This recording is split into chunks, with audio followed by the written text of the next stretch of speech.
is it possible to see, to observe inside and outside simultaneously?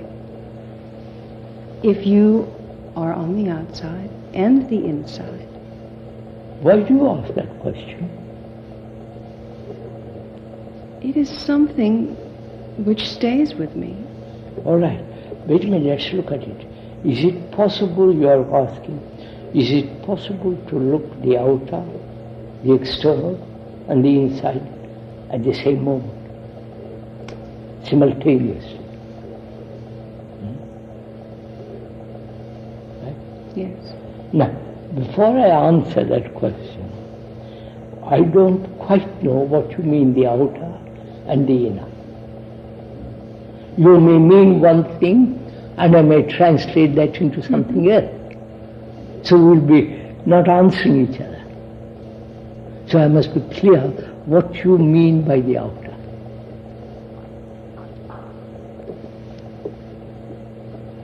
I have a habit, which other people have too, of making models in my mind of how things are.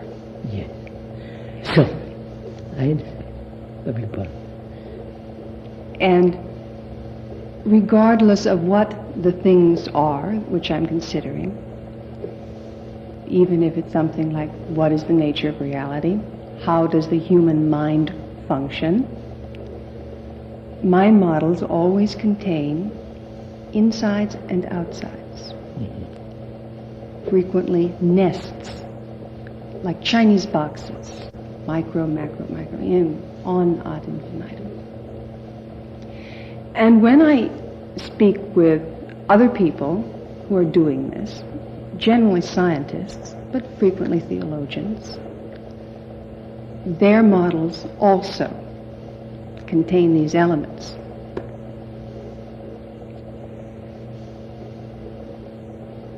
So when people ask me what I am interested in and what I am trying to do, just a man I might meet who says, "Oh, you do radio programs, what is it?" If I like him well enough, I tell him I try to see the inside and the outside at the same time.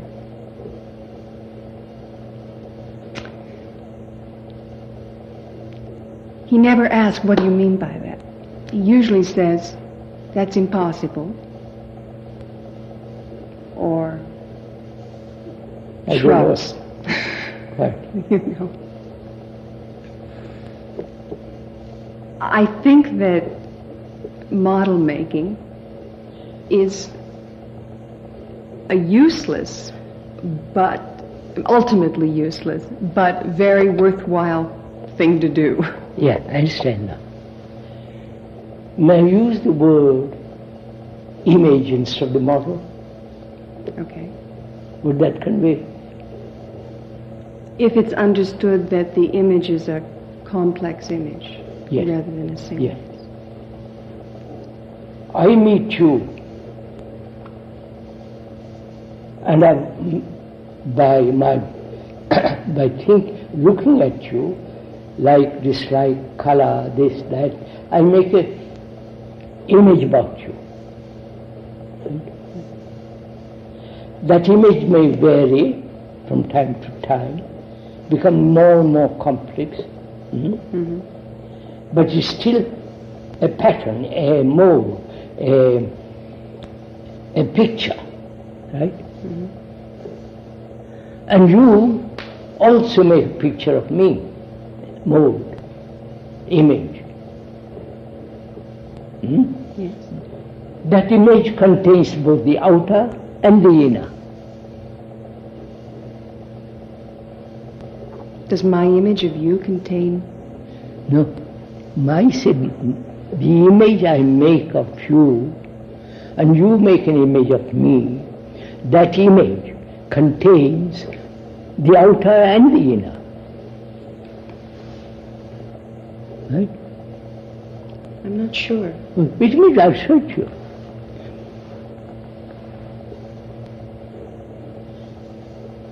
I may dress most outlandishly. That's the outer. that would also be part of the image. I look at this house as I come in. I see the proportions of this house,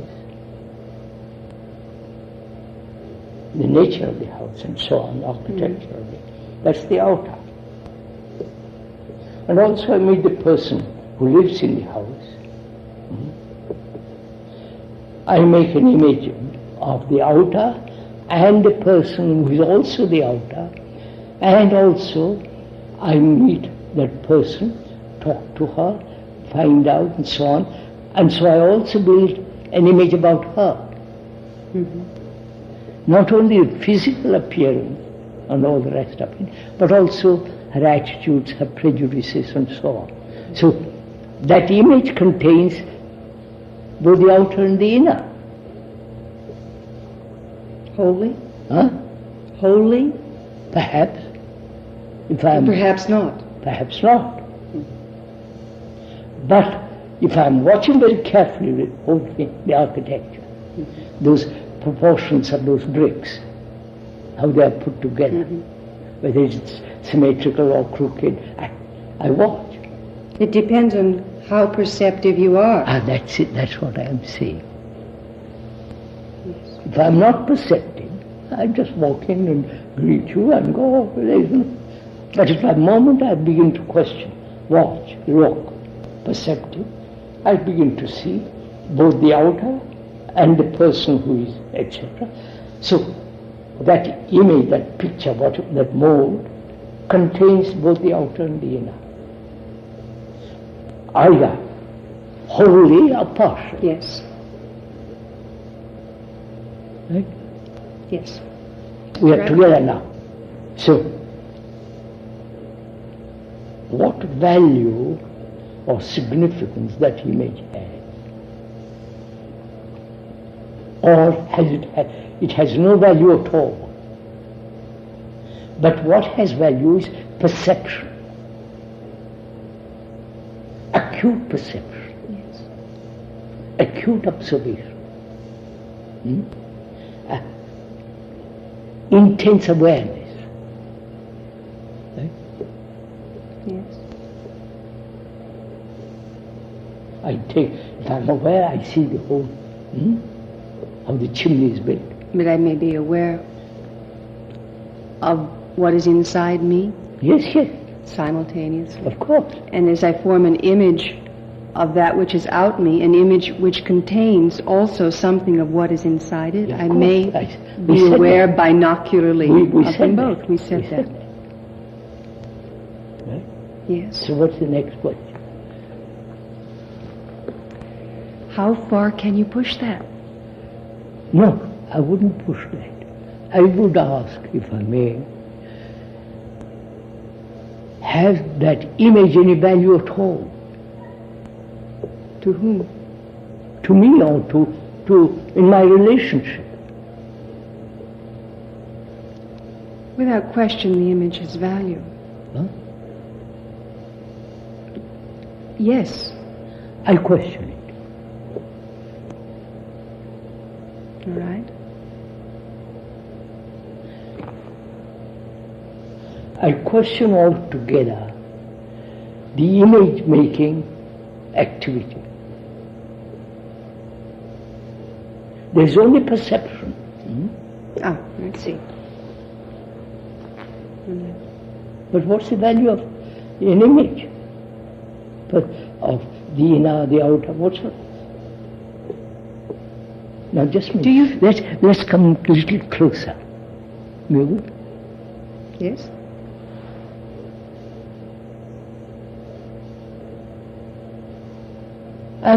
Suppose I'm a visitor to America. I have looked at all the things that are happening. I form an image about the people, image about the Americans. Right? That image is going to prevent me from really looking at America. Yes, I understand what you're saying. So why should I create an image? Why should you keep the image you create How can you help him creating an image in the moment? That's what I'm asking you. I think you cannot help but create it in the moment, and Wait. Don't say you cannot help. I create an image if I'm married about my wife.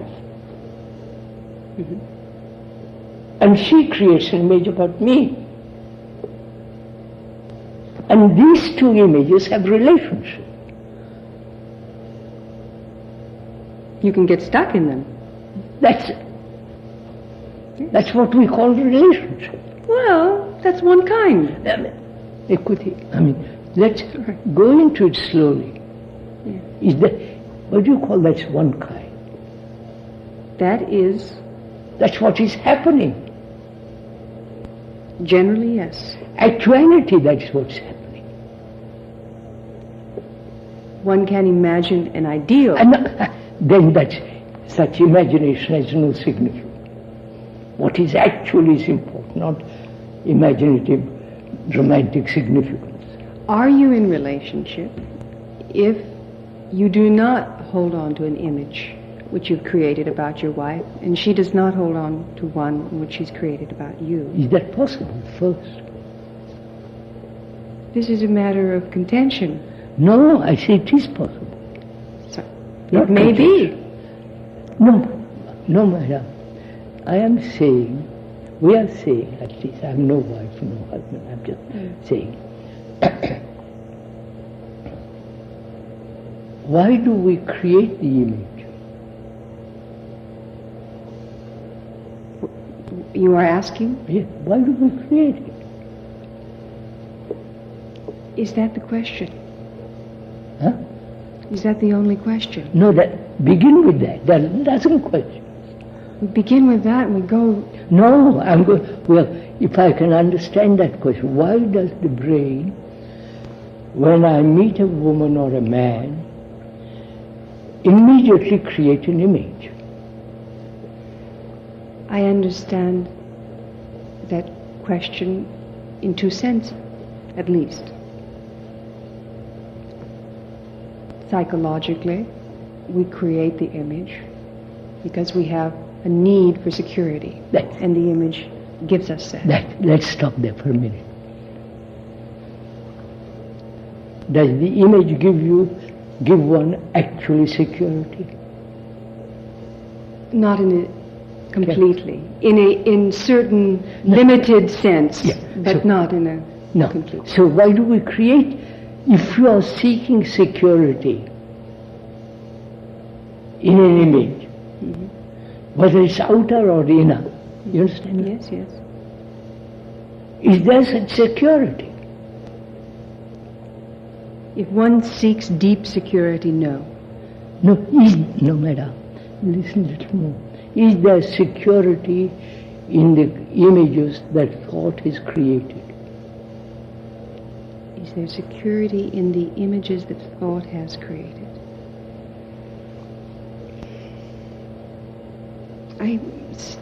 I cannot give a better answer, but to say that it depends on the domain in which you are talking. At any domain, any level, any realm. Then, and I know you will challenge this, I would say yes. And I would say yes only because of the second answer to your original question. Is there, or why does the mind create these images? And my second answer, which was not the psychological answer, but the physical one. And we are embedded in physical bodies. Of course. And part of our mind resonates to the fact that we are embedded in physical bodies and in matter. Why do you use embedded? I could choose another word. Embedded means you're captured. To a degree we are captured, yes. To an important degree. Huh? By matter, yes. We're creatures of matter as well as spirit. I'm energy, whatever imprisoned you in like my to say. body. In a very significant sense, yes. However much you might be able to say in another significant way, no. That means, who am I who is embedded in it?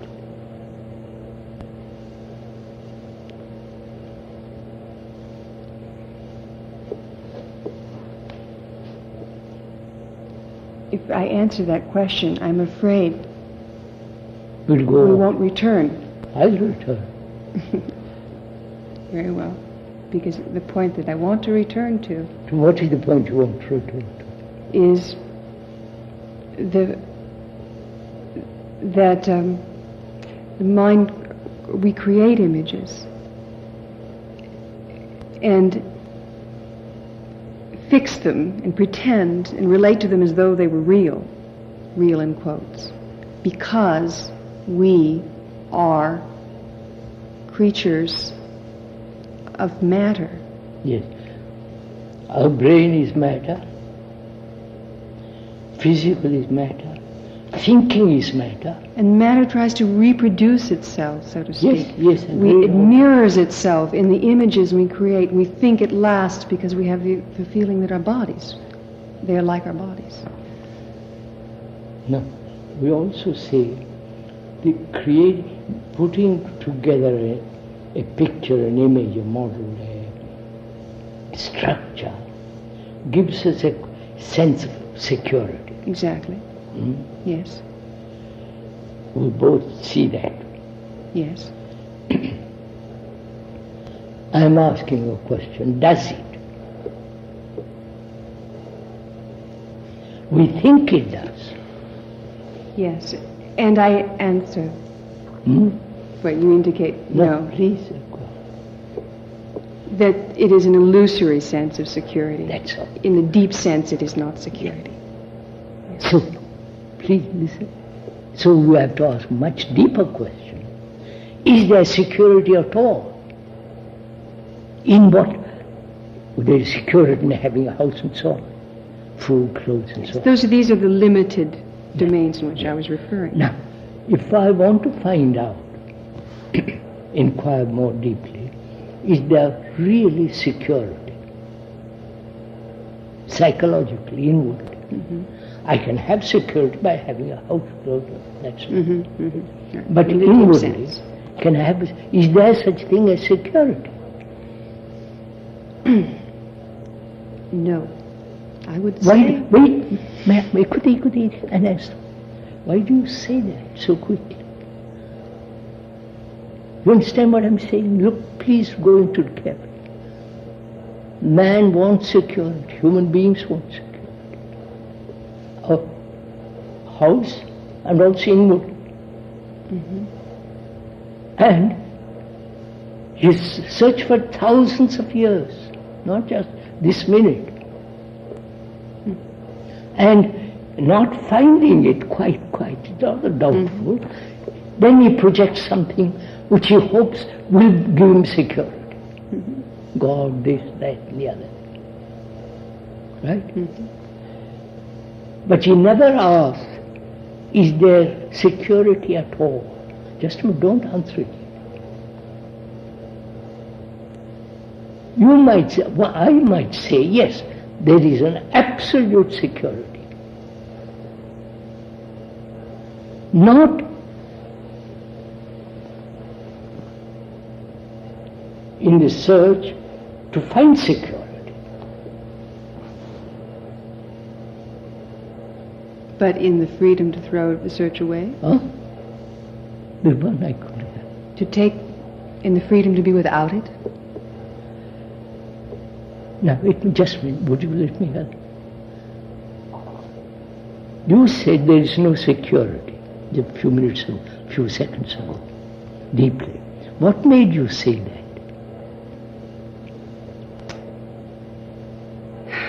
Because the answers which come to mind in saying, yes, there's security, look at this.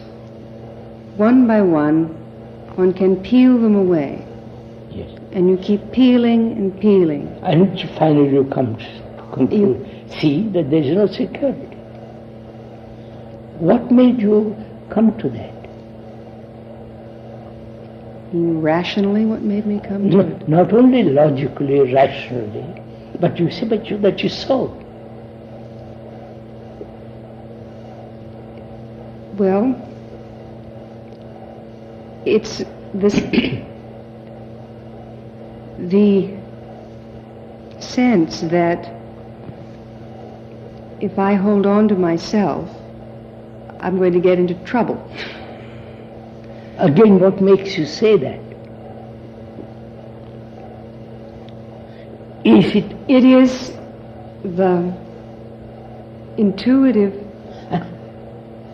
What can I answer? Oh, you're making a face, a sour face. I will let me say it, and then you can tell me why I'm you're not making a sour face. a sour face. I don't. Now, what do you mean? I'm going to say what do you mean by intuition? Therefore, I'll stop. All right, I see. Well, you asked me to locate what in me makes me give that answer, and I could say, the reason or intuition, but it seems to me both. Basically, it's simply the experience which one has momentarily, every now and then, that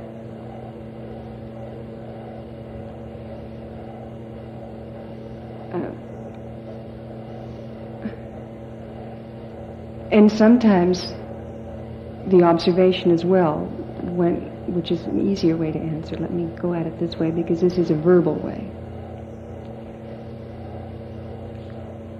One sees in retrospect, or sometimes at the same time, when you are functioning well, when you have a sense of rightness or at oneness with oneself and one's life in the world. All the various names it goes by, being in tune. Would you use the word when you said peel off? Mm-hmm. I would peel down. Yeah. This is a habit of mine. Yes. Would you to see profoundly that there is no security, as we said just now? Would you use the word intelligence? Not the intelligence of thought. Not the sort of intelligence. gnosis. Huh? The kind of gnosis. Not gnosis. No. Just stick to simple words. Would I say that it's my intelligence which leads me to Intelligence, not your intelligence. Ah. Intelligence is not yours or mine, it's intelligence. If by intelligence one means a sort of, I but use words like clarity, or... May I just go into this little? Yes.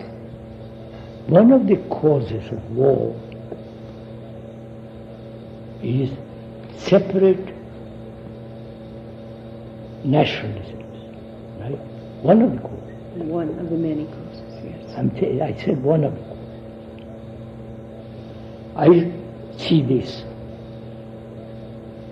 The world has been divided into various nationalities. And that's one of the major causes of war. And I look at this and say, as this is nationalism is one of the causes of war, I won't be a nationalist, right? I'm finished with nationalism.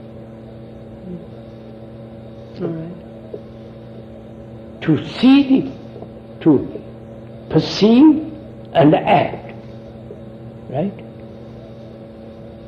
Which is part of intelligence. Mm-hmm. And I see how religions have divided people throughout the world. Perceive and act.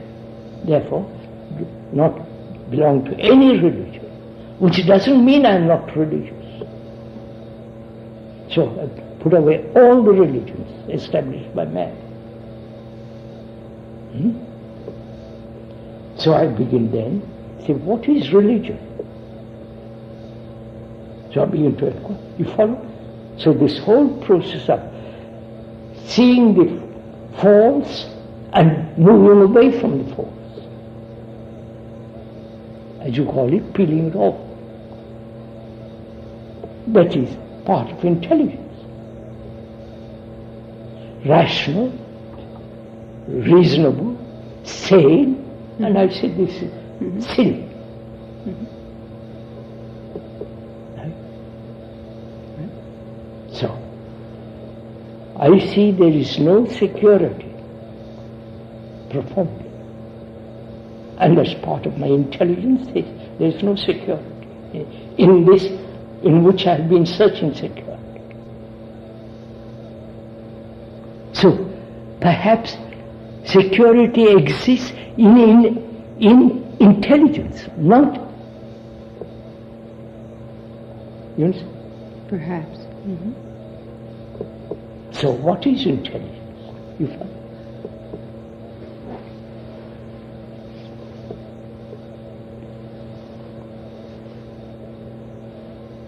What to you is intelligence?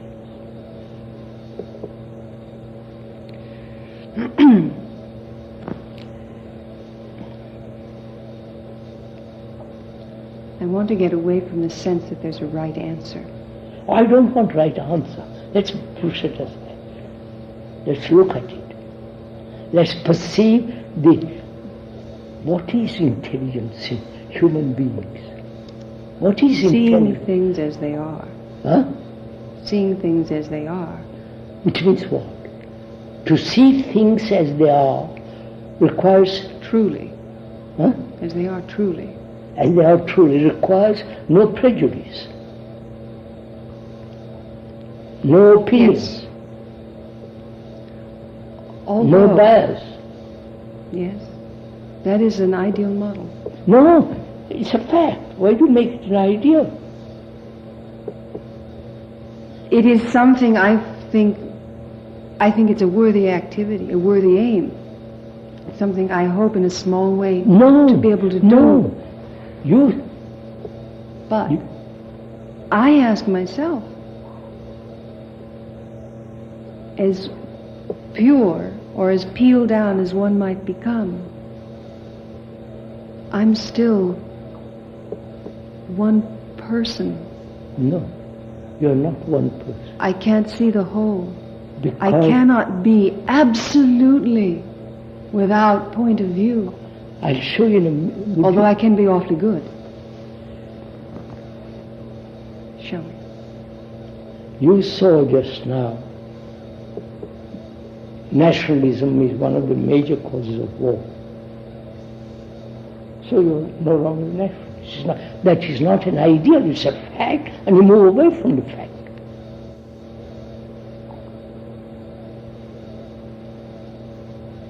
It's one layer gone. No, look at it. Religions, you brush all this aside, right?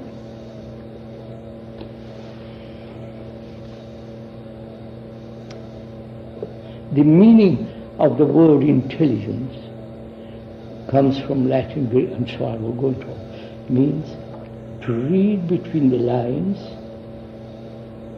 to gather information, and to observe without any direction, without any deviation, just observation, perception. That's not an ideal.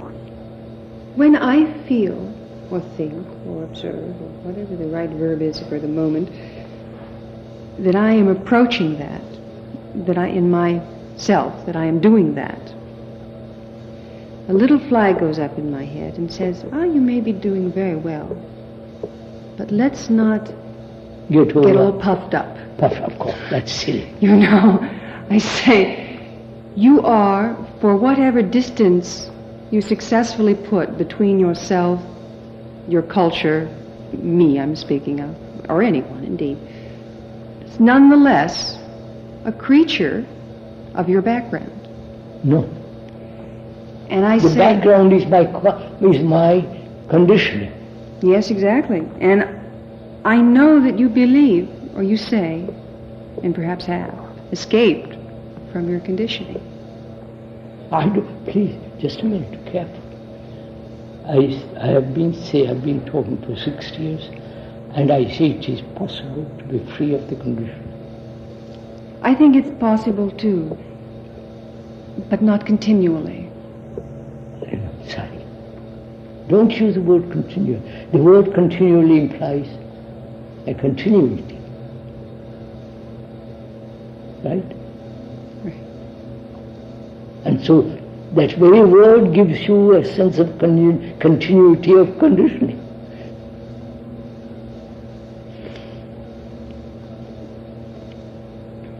Well, I don't know.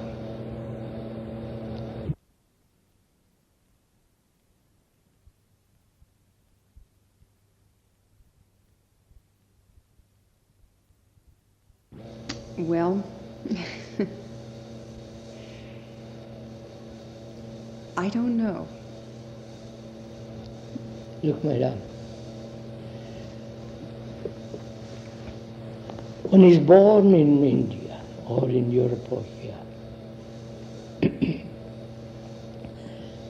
You're educated, if you happen to be educated.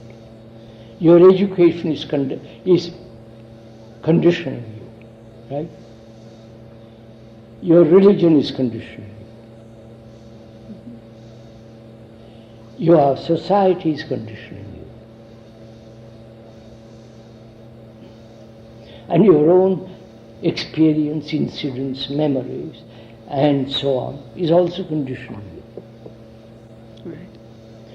You are the conditioned.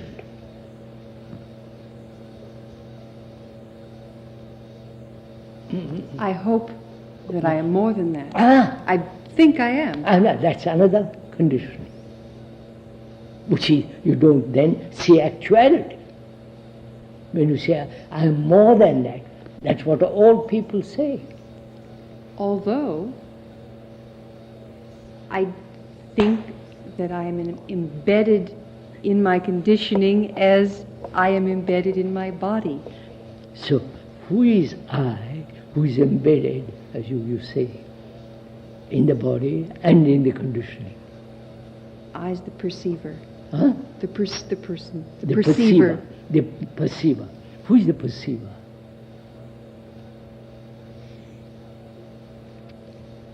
The perceiver is a nodule or matrix in the fabric of everything that's real. No, that doesn't. What is the perceiver? Just begin. Don't you see your nodule? You go off. I'm a very simple man. Suppose you tell me, what is the perceiver? I will paraphrase because I don't think I can say it more succinctly. Perceiver implies point of view, does it not? Or the perceiver is the memories of your, which is same thing, background. The lens. Huh? The lens, not the memories. Look, madam, you're now splitting hair. Now, just a minute. What is memory? Aren't you entirely a bundle of memory? Aren't you a bundle of memory? Let's leave out entire. Aren't you a bundle of memory? Certainly. Huh? Certainly. Right? Now, what is memory?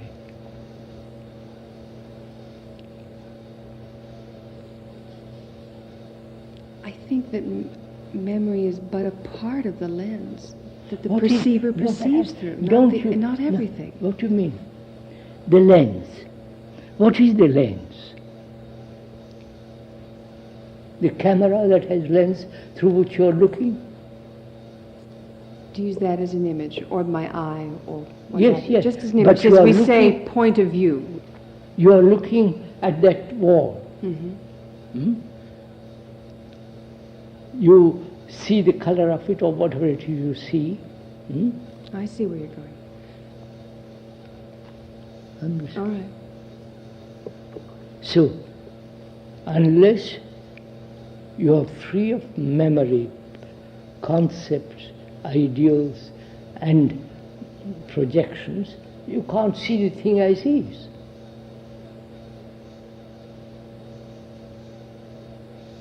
Then we're back to your question, who is the perceiver? That's what I'm asking. Your view, you say you are looking through the lens. And I am asking, who is the you? Well, I first said, and I don't express myself so well. I'm not used to expressing myself along these lines. But Question anybody, not along this kind, question it anyway. that's all right. This is... I first said that the perceiver was a nodule or matrix in a fabric. In a fabric, all right. And then I said a lens, meaning, those are just figures of speech, meaning them interchangeably. Yes. Could also say, perhaps, that one's memories are they totally, or perhaps just to a large part, the makeup of that lens or that person, nodule. Of that person.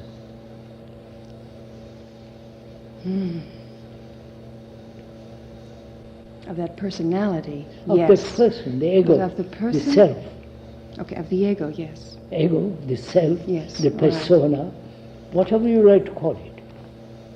I guess that I have the sense that the person is more than the personality or the persona. That is still... And I don't mean apart from or bigger than or whatever. I simply mean more than that. So, the self, to reduce it to simple word, the self is looking, perceiving. The self is not a simple word. Of course not. The self means a whole accumulated memories of a lifetime.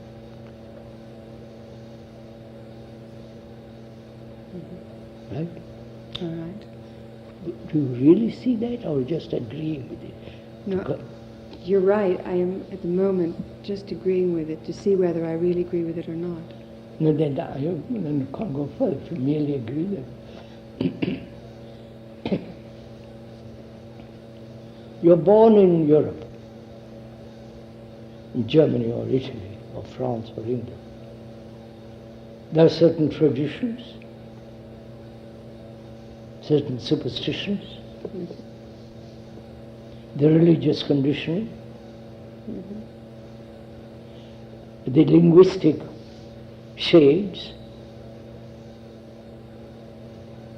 and the environment.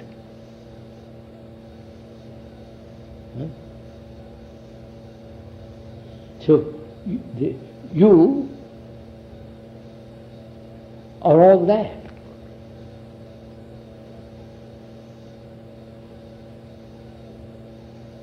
That means you are this whole, the consciousness, right?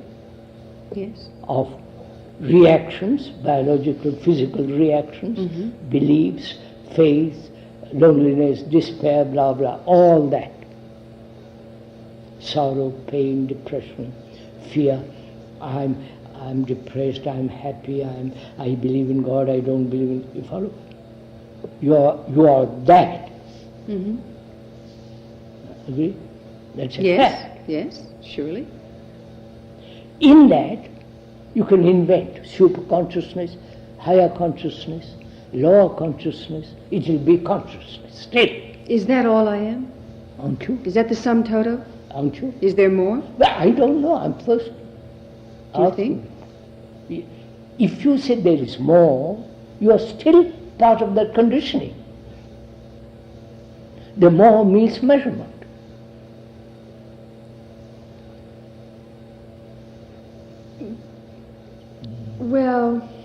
Yes, more, I mean, the concept, yes, it means measurement. Therefore, But when you use the word more, it means you are dissatisfied with this. I wonder, is that the whole?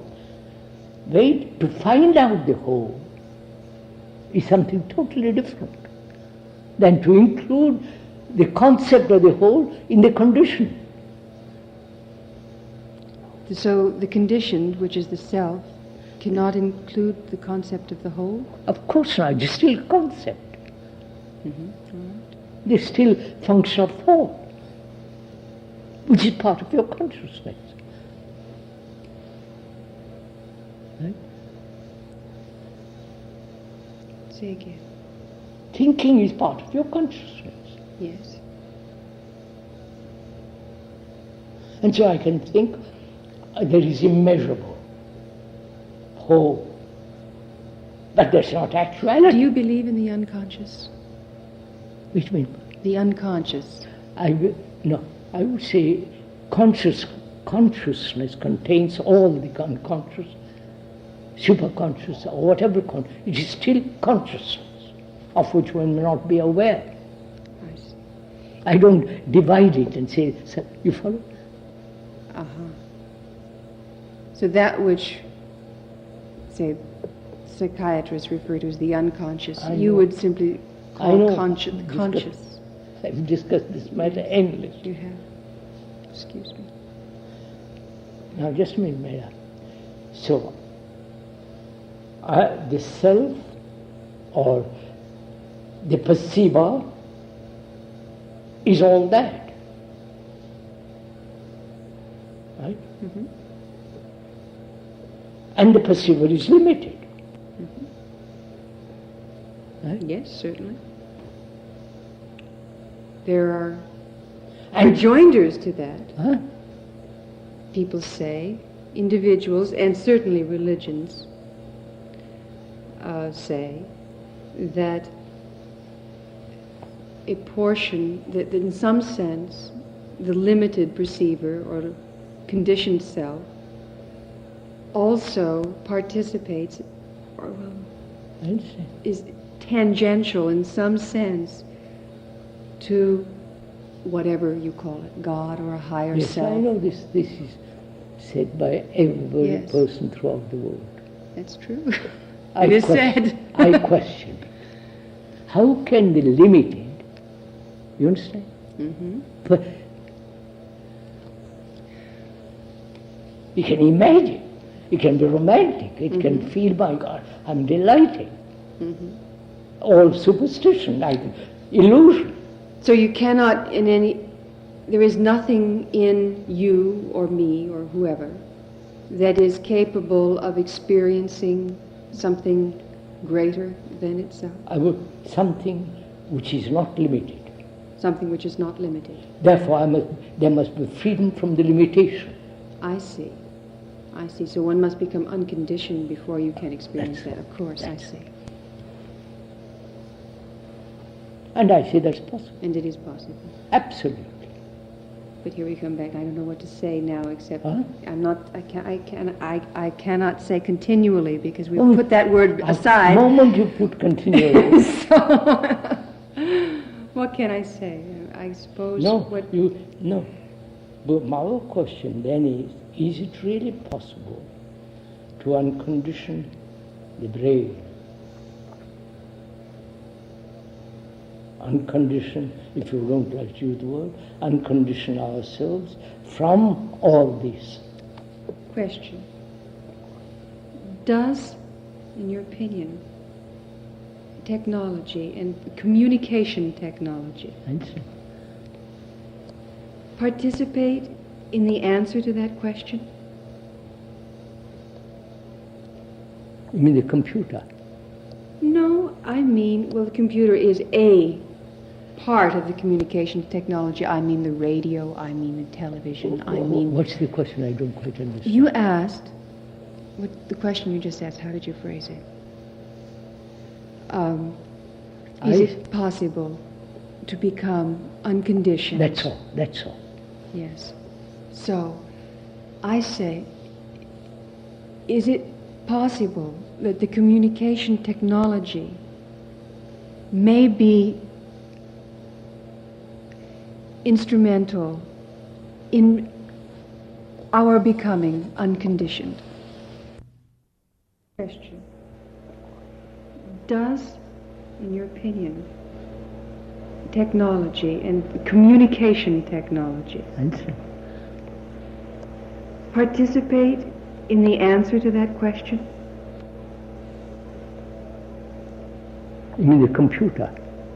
No, I mean, well, the computer is a part of the communications technology. I mean the radio, I mean the television, I mean... What's the question? I don't quite understand. You asked, what the question you just asked, how did you phrase it?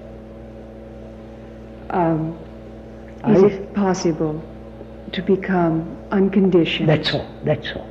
Yes. So, I say, is it possible that the communication technology may be instrumental in our becoming unconditioned? How can it? I don't know, can it? I doubt it. I question it. You're familiar with the very popular ideas now, the communications technology bringing the world into a oneness. Words are used and phrases, popular phrases. I know. I know. But is that, are we all, how can it all communicate, bring us all together? Well, for example, one of the images which is frequently used is global village.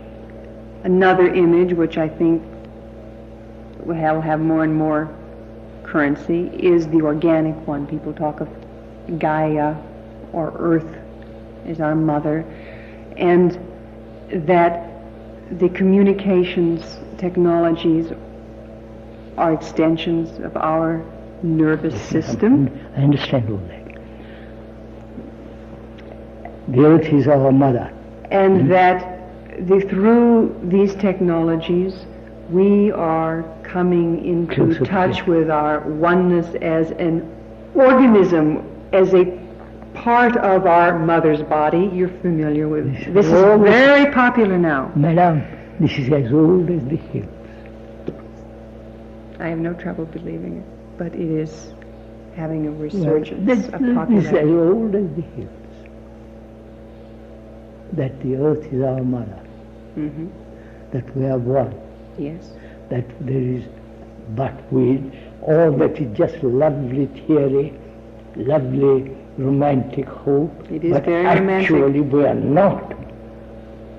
We are limited and deal conditioned. with actuality, not with suppositions. Mm-hmm. We are destroying each other. I can't deny that. Therefore, what's the good of all mother talking about Mother Earth? Is it just wishful thinking, you think? Of course. It has no meaning. When I'm killing you, what is the meaning about it? Well, some say also that, of course, killing is a part of nature. You have within your body... Just a minute, I know all the arguments. I know you do. I wish I could think. I'm sure you do. We can begin from the lowest. The small thing is eaten by the bigger. Yes. The bigger is eaten by the still bigger, It's and more so of on, your so on, inside, so on. outside, macro, Yes, micro. all that. Till we reach man. Right. Man is supposed to be the greatest enemy, the greatest killer. But that whole history, that whole evolution recapitulated in our own body. Our immune cells kill cells with other cells which threaten the whole... All right, I know all that.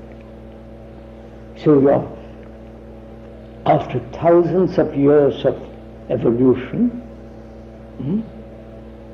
we haven't even learned the sense, common sense, to live on this earth without killing each other. I know all the arguments. The argument is that is a reflection of nature and that is the way things are. Look, that's the reflection of nature.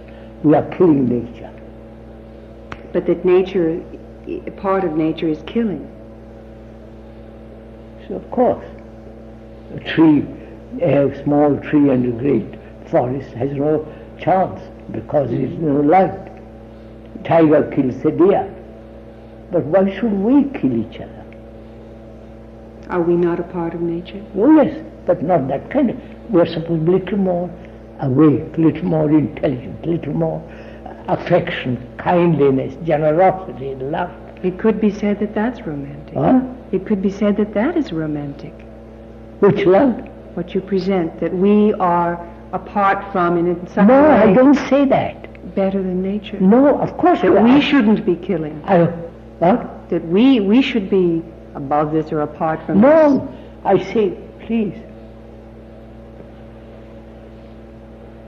Part of us is nature. We have evolved from the sea and so on for 40, 50,000 years or 2 million years, right? We have had tremendous experience of killing each other. And for thousands of years more, we have been killing each other. Right? And we say, yes, why not? It's nature. Right? Where does love come into all this? Compassion. Well, is that a question you're asking me? Yes, yes. It seems to be mixed up in it pretty heavily. What? Love mixed up very heavily in killing, you killing me? In the sense, talking about? mixed up in the sense that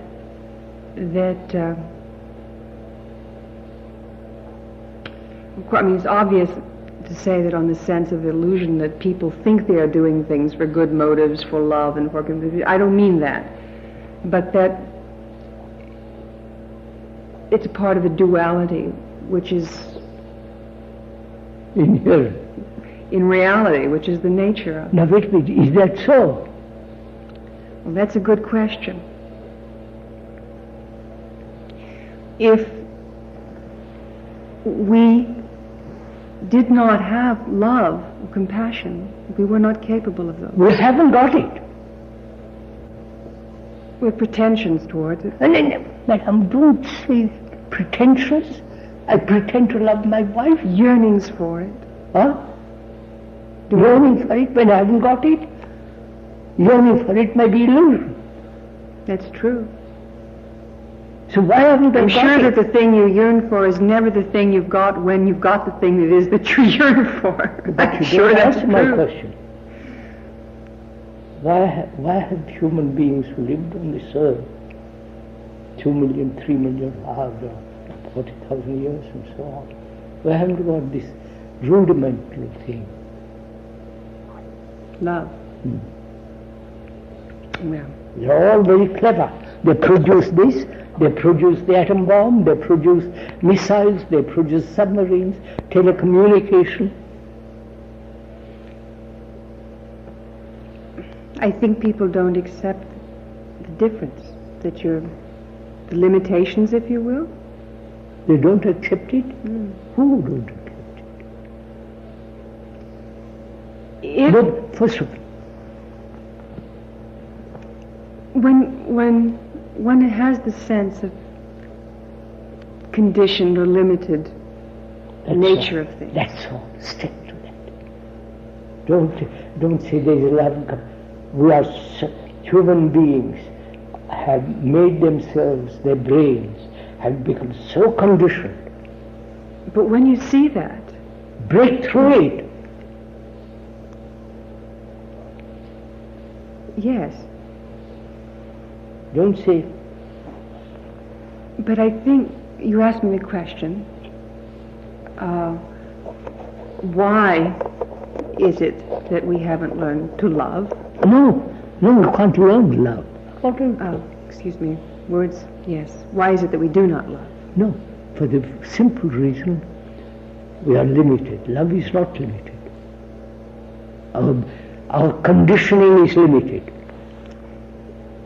Yes, that is where I was trying to go.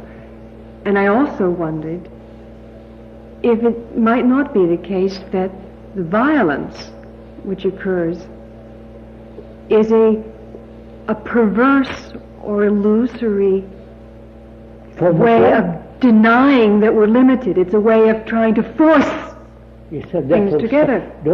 Violence comes only when there is conflict. But conflict. Human beings live in conflict with nature, with themselves, with everything. There would be no conflict if that's a romance. The actuality is that we live in conflict. It's true. Start from there. We should not be. But is it not the living in conflict a natural product of our limitation? And what I'm suggesting is that we really do not accept that we are limited. And that's all. All right. I'll quit while I'm ahead. So that's a question. That's a question. We don't accept it. We don't want to accept it. Yes. Because religions have said.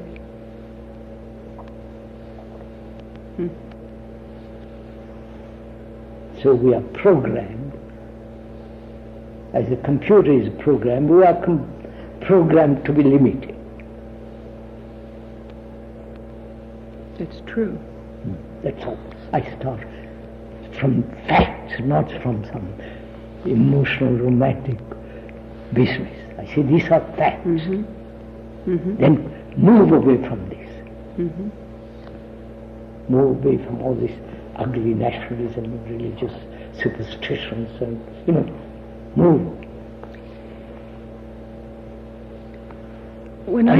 And change, madam. Break your limitation. I look about and I see people and movements already that tips me off, who have this as a stated goal, what you are saying. It's not a goal. Not for you. But for many people, they state that. Now, I'm listening. I understand that there may not, in fact, indeed what I'm suggesting is that they are not really doing what they say they are doing. No, I'm not even saying that. Oh, I'm saying that. And but there's much talk and much bustle about peace, about finding and it always comes down to some sort of slogan which has to do with erecting an inclusionist kind of model. Another schema, in fact. People who listen to your tapes on our radio program, many of them I know, I'm sure very good people, I have no doubt. Many of them are very involved in something called the New Age movement, which... What is that? Well, let me just say... This is what Americans, they've got movements. Yes, Americans have got movements. But surely it's not limited to Americans. I'm saying Americans. This is a phenomenon that's happening all over the world. Exactly. They think through organization, through movements, through foundations, through authority, they're going to find eternity. You sit here, a perfect example, as I know in your early history. You were to be the figurehead of such a movement, or you were. I said, so. So I know that you understand. I know jolly well. I've been brought up in it. I know. No, it doesn't matter. That's here. So please, let's come around to something actual, which is our human brains, which have got tremendous capacity, potential, is through nationalism, religions, blah, all the rest, has become very limited. And Does that mean that the infant born, excuse me for interrupting, that the newborn is not limited? What? Is the newborn infant so limited? I'm not sure it's not already limited, because the mother's influence, you follow? I believe the child already knows who is the mother, who is antagonistic to the mother. It's almost Freudian of you. It's already From the time of its birth. And perhaps even prenatally? genes, Mm-hmm. part of the genes. Mhm. So, madam, listen.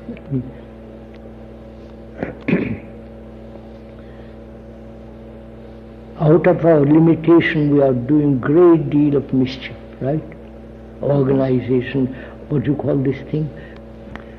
Well, New Age movement. And there are the other movements.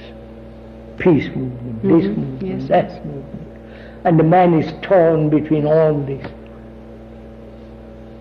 He said, my God, what shall I join? it's the search for the biggest box. You see, What? now, Huh? that's what I call it. What? Everyone puts forth what they think is the biggest box, that their understanding will You have include said everyone it. else's. You have said it. It's a box. That's right, a box. And they're caught in that box. That's right. Regardless of how big it may or may not be. It could have a big box or a small, That's very right. small box. It's still It's box. still a box. And you may be in there with all sorts of other creatures, or you may be in there with only creatures of your own sort. Madam, I've seen this for You're the creatures last of the box. 60 years, 80 years. Moved from one box to another box, thinking it's bigger and so on, you follow? But it's still, nobody says it's a box, man. That's right. Mm-hmm. You know, I used to know several devout Christians, Catholics, Benedictines, Jesuits. Mm-hmm. They say Christianity has nothing to give except some slight miracles and all that stuff. So they go off into Buddhism. Mm-hmm. Because Buddhism is extraordinarily, you understand? I don't know if you've gone to it, doesn't matter. Or join some other sect. From the one frying pan to another frying pan. You understand? It's the same phenomenon.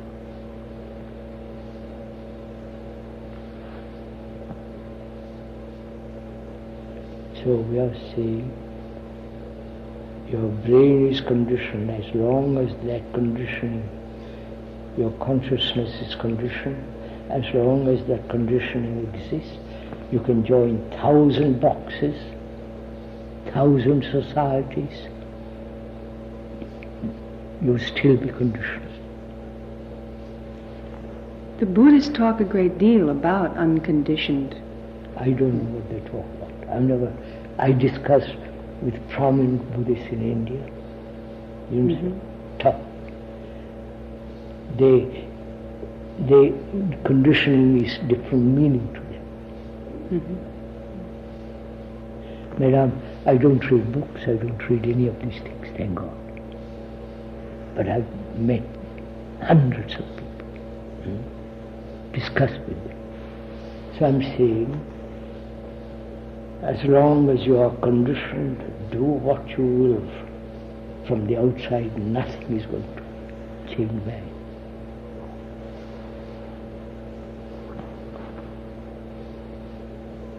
Nobody will accept it because easy to join things. Yeah. Never go inside and say, look, I'm conditioned, let's see why I may have to give up my nationality, religion, this and that, and we are frightened. What does one give up when one goes inside to look and to become unconditioned? First of all, look for the external things before you go into internal things. The external has conditioned me. The society I've created, human beings have created this society. Right? And that society is now conditioning me, conditioning each one of us. Yes. I create the baby, and the baby then controls us. That's right. Therefore, I have to change, not society.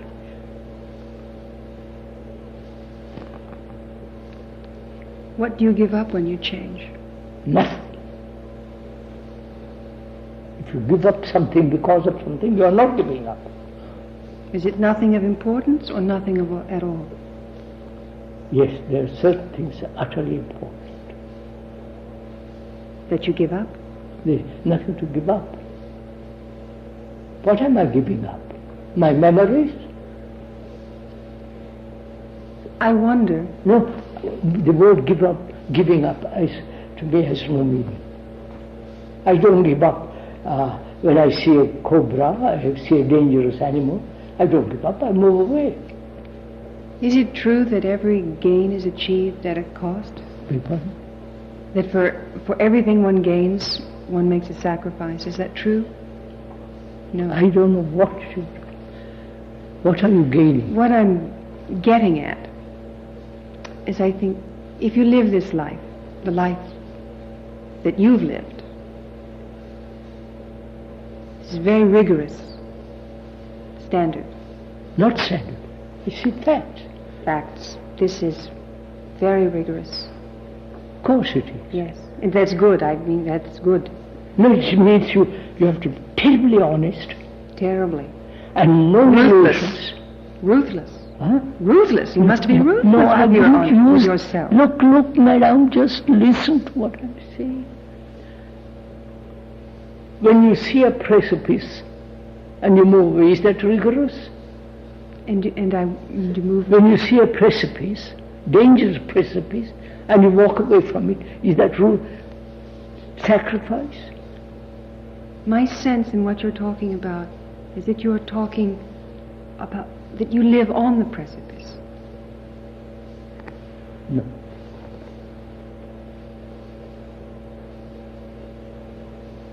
You've got an idea of it. No, I see nationalism as a danger, so I move away from danger. But to direct one's energies so intently. That's all. Which means give attention to what you're doing. That's that kind of rigor. I say precipice because that sort of focus. Yes, attention. That energy, that attention. Yes, that fine hone. That is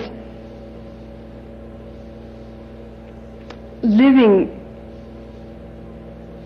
at an extreme of attunement that must cost. It is not like that, madam. Don't imagine. It's not like that. Tell me.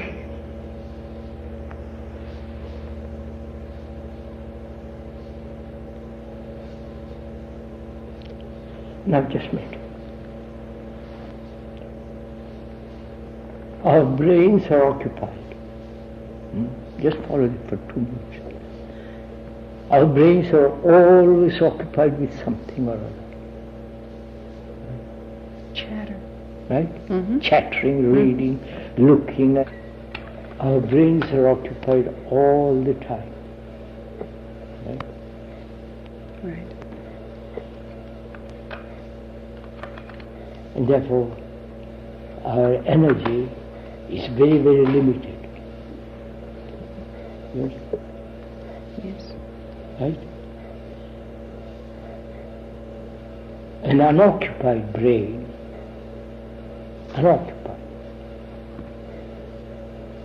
has got tremendous energy.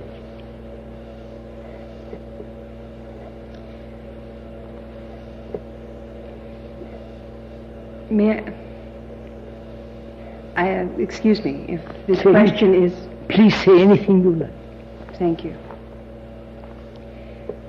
What I wonder is from what I've been given to understand.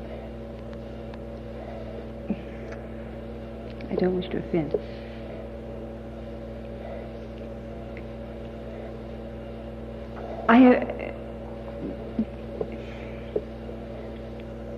Say anything I like. All right. What? You said say anything I like. What? You told me to say anything I like. Of course I said Therefore that. I will. All right. I mean it. I don't say things I don't mean.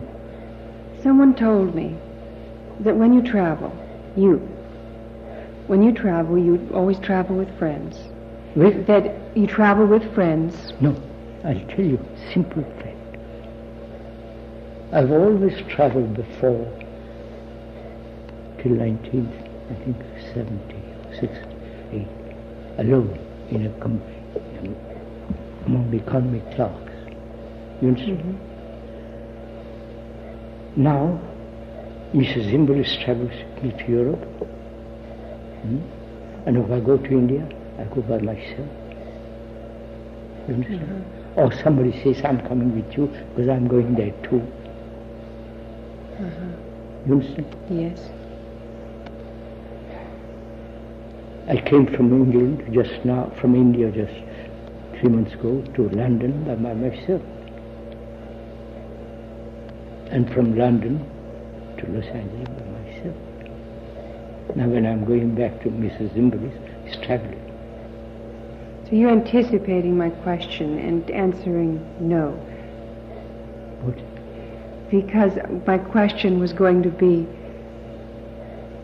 is it terribly difficult for you to deal with the ordinary chaos and No. of Travel?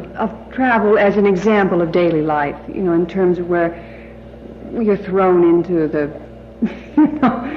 the bustle and the chaos and the crudity. Please, I'm 90.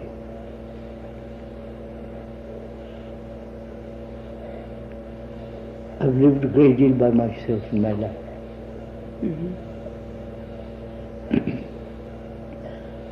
And to stand in a queue at the airport. I understand. This is understanding. I've stood at an airport in London for an hour and a half. Mm-hmm. Because 5 aeroplanes came at the same time. Mm-hmm. But I don't know how many hundreds were ahead of me. Mm-hmm. Government of India gave me a diplomatic passport. This would make it easier for you. Easier, but I can't. But I've got a green card to come to America. A diplomatic passport doesn't go with a green card. Mm-hmm. That's what I was told by the immigration. So I've now put aside the you follow? Yes.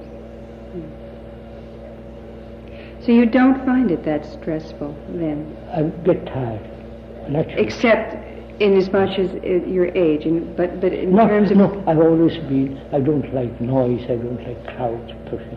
Yeah. I'm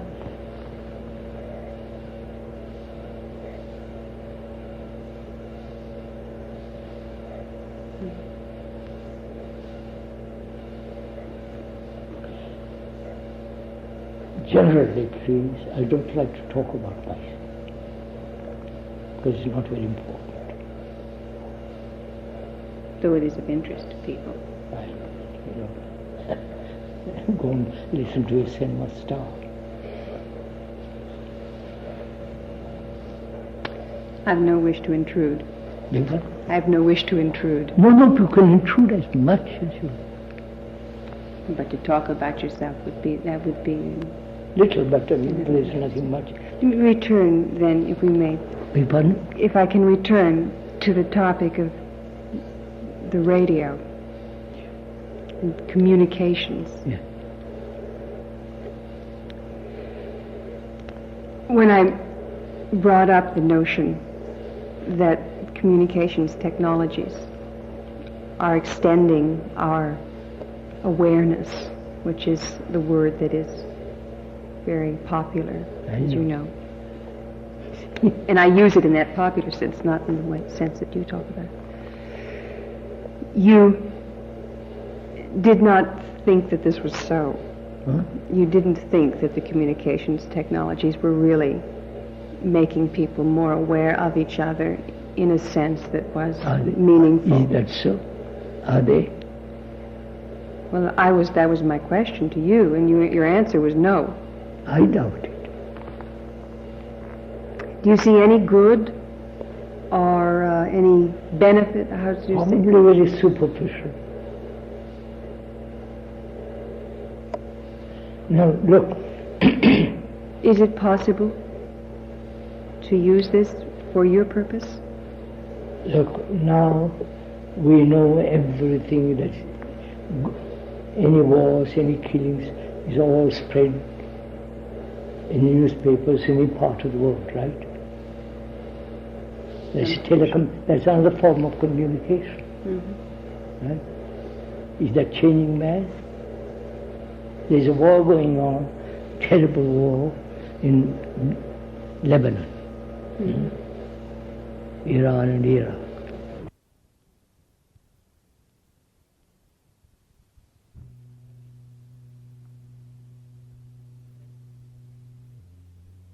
We know you read it every day, television. Are we saying, my God, let's stop wars?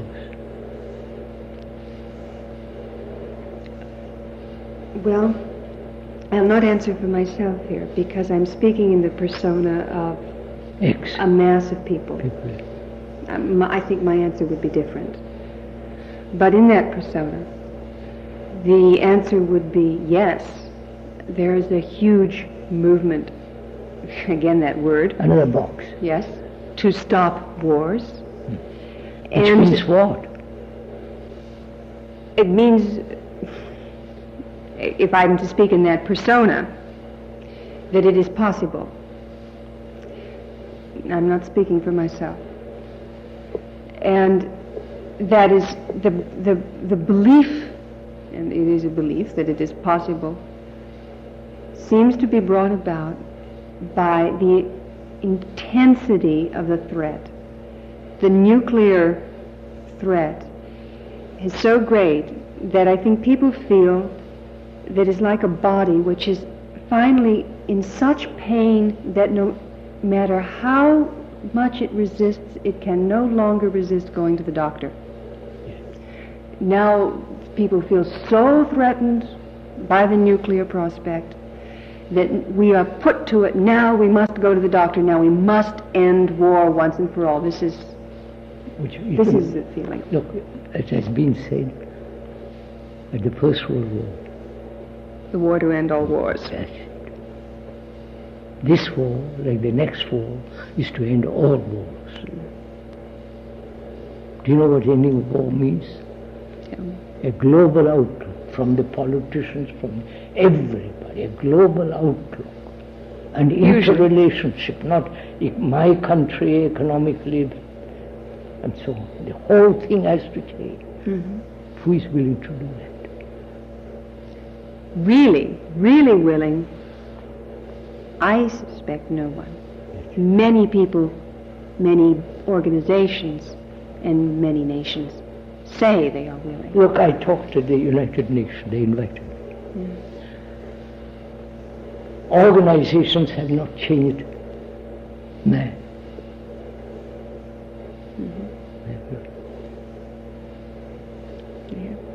And we are multiplying organizations.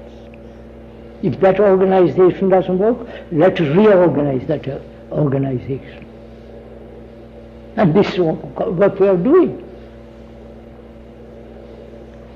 Madam, why don't we all be simple, clear, work at things we understand, which is myself, yourself, you, and move out of the boxes, for God's sake. What rational basis is there for believing that will happen? None at all. But one or two people can change the whole consciousness of human beings. But if you get one or two people, then the rest of the people form a religion around them. No, just listen.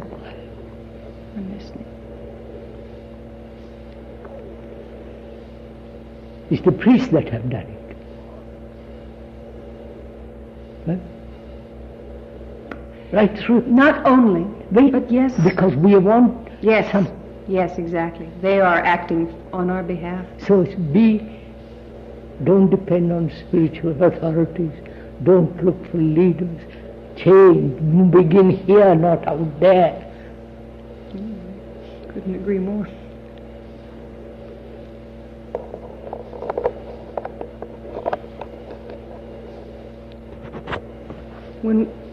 In conclusion then, in the light of that, there's a great temptation to despair. No. On the contrary. If one can change, you've changed the contrary. The scientists are proving some of this. Yes? Yes. That Yes. affects the whole group. So if you change, right, deeply, Yes. profoundly, it affects the consciousness of man. Yes. But they don't see that. That seems to be at variance, though, with something you said Uh-huh. earlier. People, It seems to be at variance or contradiction to something you said earlier. no. May I say what?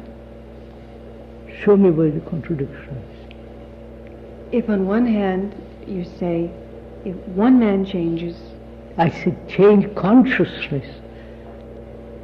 the That is, look, first of all, each person thinks his consciousness is his private, is his own. He thinks it's mine. It's not that, because consciousness contains fear, belief, and all that, which every human being on this earth shares. Right? So our consciousness is not mine or yours. We are humanity. we are linked by consciousness. We are not even linked. We are. An American suffers, right? An Indian suffers in India. Anxious, uncertain, insecure, as here. So we are humanity, not individuals, psychologically. I know this will be difficult even to think of it, because we're all so conditioned to be individual. But you did say if one man changes, That means all humanity no. I is said affected. I No? said, madam, I said this. If one human being moves away from this consciousness, it affects the consciousness of man. Take what has happened in the wrong way. Hitler has affected the whole of humanity. Yes. Yes. Wrong way. And so, if one man changes, it affects the person. This is so logical. In this sense, you say that Buddha or Christ is affected in a... Just a minute. Whether the priests have changed, you understand? Mm-hmm. Not the person, Mm-hmm. but what the priests have made of all this. Mm-hmm. And that's not changed.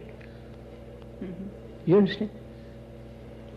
Yes, I understand the distinction you're making. That the priests have twisted or It's perverted. been from most ancient of times, the priests coming in between. But even so, even with the encumbrance made by the priests, you would still say, nonetheless, that a Christ or a Buddha has changed the consciousness of humanity in the I'd preferred change direction? consciousness if the priest hadn't interfered. Look, madam, be simple, I'll show you. I tell you something, right? Something that, and you listen, and you see truth, and you change, right? There's direct communication. Yes. But if there's a man there in between us, say, I'll tell you what he's talking about, he's interpreting and showing something. You follow? Yes, I follow. Therefore, there is no direct communication with truth. There's always somebody telling you what it is. You're talking, yes, about religions. I follow, I understand, and I agree. Therefore, psychologically, I'm saying, psychologically, don't depend on anybody. No problem. Psychologically, there is no authority in this world, including this psychiatry. That's true. And the best ones will tell you that. Huh? The best ones would say that. Remove from there. You're all shaped by experts. Mm-hmm. But you said that Hitler has profoundly affected the consciousness of... Yes, unfortunately. Yes, in a terrible direction. And I was asking then, would there not be men who have affected it? Yes, but as long as there was a direct communication, Yes. you understand. Look.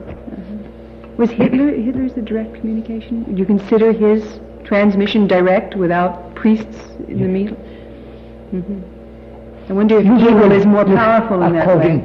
According to Freud, wrote, I don't know how true this is, but I've been told, he studied Moses, you know, he wrote a book about Yes, it. he did.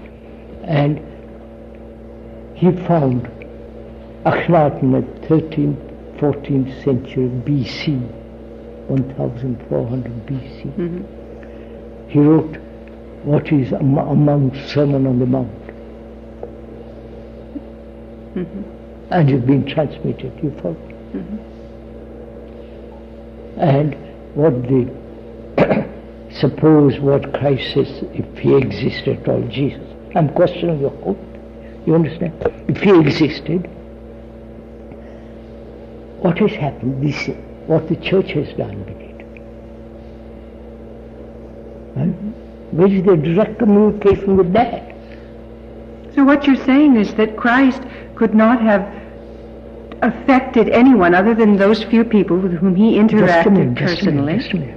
There is the Buddha, there was a direct communication there with people, with one or two. Yes, right. As with They Christ. died Yes. before he died.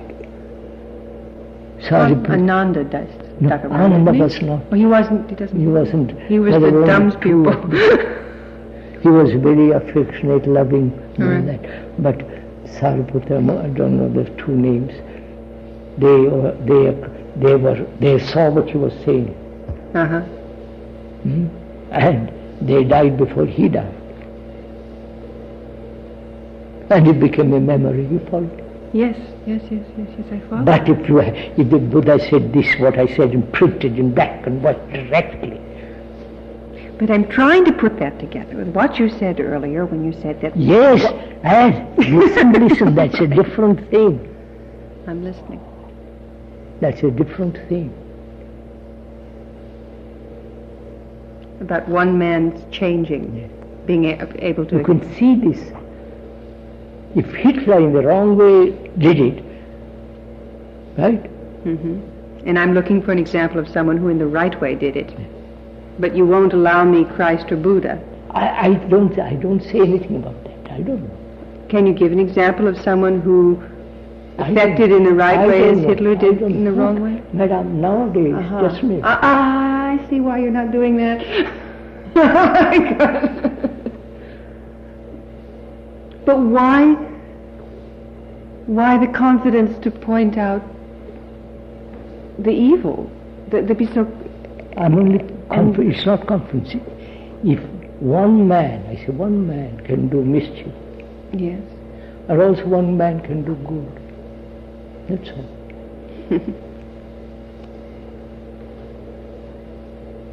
But people have, unfortunately, from historical outlook to present time, prefer that which is slightly evil. Yes, all right. And that brings us back to where I was a short time ago when I said I thought I had that there was a contradiction.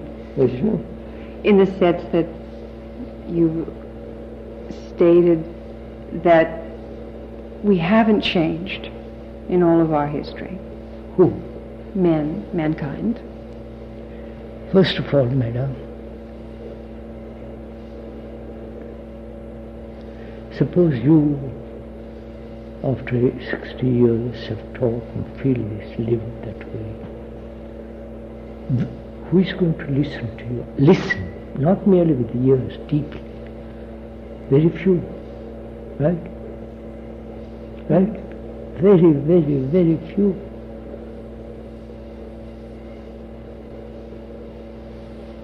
And the computers, all those are going to, you understand what is taking place?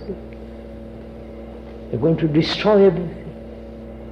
Because the brain, if I no longer can exercise the brain, you understand? The computer does everything for me. You understand what I'm saying? I've talked this matter with the experts, computer. Practically everything. Building a car with a robot, I saw it. Japan is doing it. And what's going to happen to the brain of people who have been working, exercising brain, when the computer takes over? You understand what I'm saying? Very few people use their brain now, do they? That's what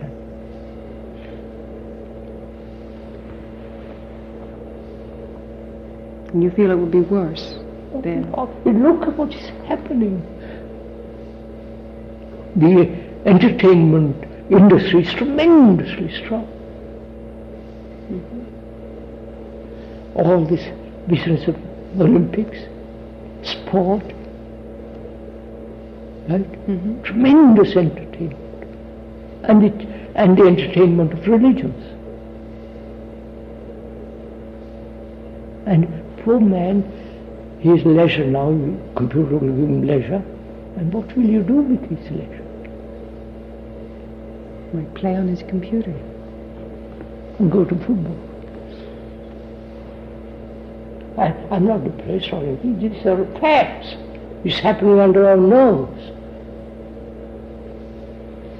When I discuss this matter with computer experts, what's going to happen to our brain, they say it's not our business.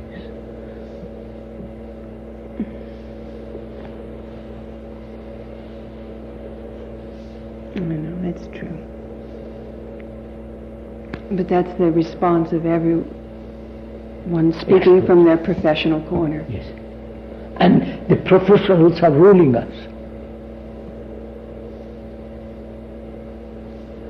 The experts. If I have a headache, I go to an expert. How to bring a baby into the world, what is pregnancy, you follow? How to dress, how to make up your face, how to do your hair, right? Everybody's telling you what to do. You're saying on one hand that, in effect, there's reason to believe that things are getting worse, and yet you remain optimistic because of... I'm not optimistic. I look at things as they are and move from there.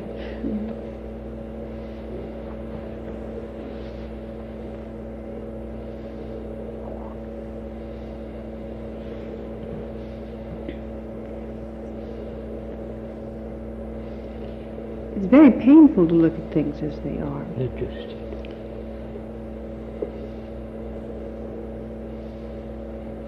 Smile changes people.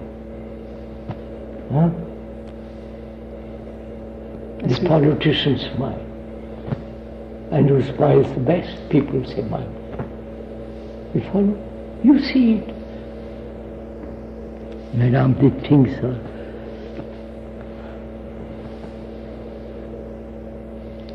Yet, on the other hand, one thinks that things really are as they have always been. No, I think they're slightly worse now.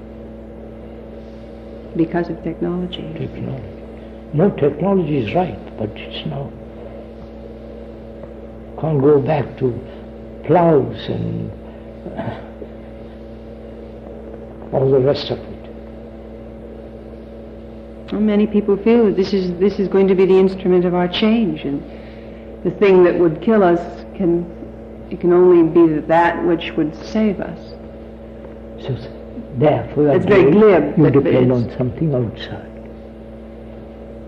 Well, that's true. Therefore, There's you're a back again. great projection going on. That's right. It's true. Never rely and see for yourself, what acts of change, move. No. As soon as I leave, I will think of what I should have asked. And always, That's right. But do you ever think of what you should have answered? no. Just let it go. Thank you.